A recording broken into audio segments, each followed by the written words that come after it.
diplomatic status or comparable status because he or she is traveling abroad to carry out diplomatic duties on behalf of the U.S. government.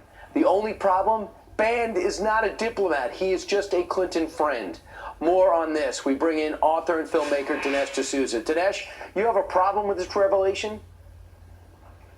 It's very disturbing. It actually shows that for the Clintons, they look at the government as being an extension of their own feathering of their own nest. And they use the apparatus of government to gain favors for themselves and their friends, to make money for their foundation and for themselves.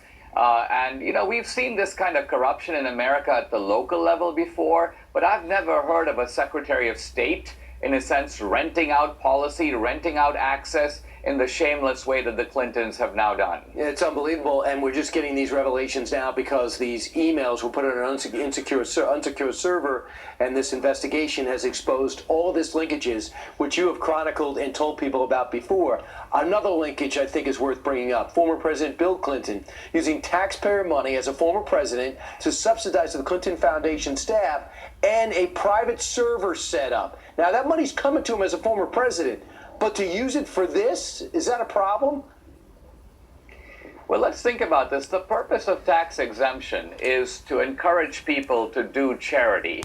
If you look closely at the Clinton Foundation, it's not a charity. It's a charity front. It reminds me of the foundation that the Juan and Evita Perón set up in Argentina, which pretended to be to help people, but was really a way to accumulate influence and cash for the Peróns. The Clintons, the same thing. Their foundation is essentially a bribery receptacle for the Clintons. That's what's enabled them to go from $0 to $200 million, and their foundation to take in $3 billion in donations. So Dinesh, when he says and all his other supporters say they do great, the Clinton Foundation does great things for a great number of people, you say that's not true?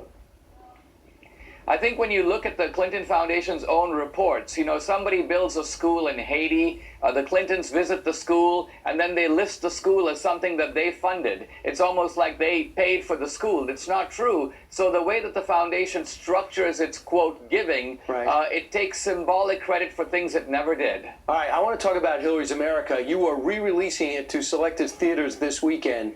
Is it because Hillary's back in the news for a lot of the things that you put in that movie?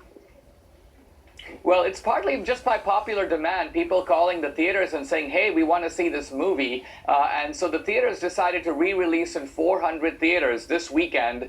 It's also because the issues in the movie are so timely. Trump is all over them. The whole sordid history of the Democratic Party, the Clinton Foundation and its rackets, it's all there. So it's a way for people to equip themselves as we go into this final stretch of the election year. Please see the movie this weekend. All right, and to find out more, we go to where to find out if it's playing near me?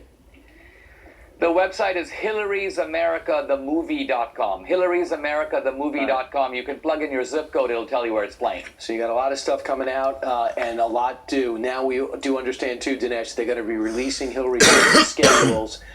They have to reverse themselves as the State Department, so we'll find out who is she meeting with and why. And, of course, that first came out with the AP is disturbing linkage. Dinesh D'Souza, thanks so much. My pleasure. All right, coming up straight ahead in our final 90 minutes, people reporting that creepy clowns are trying to lure kids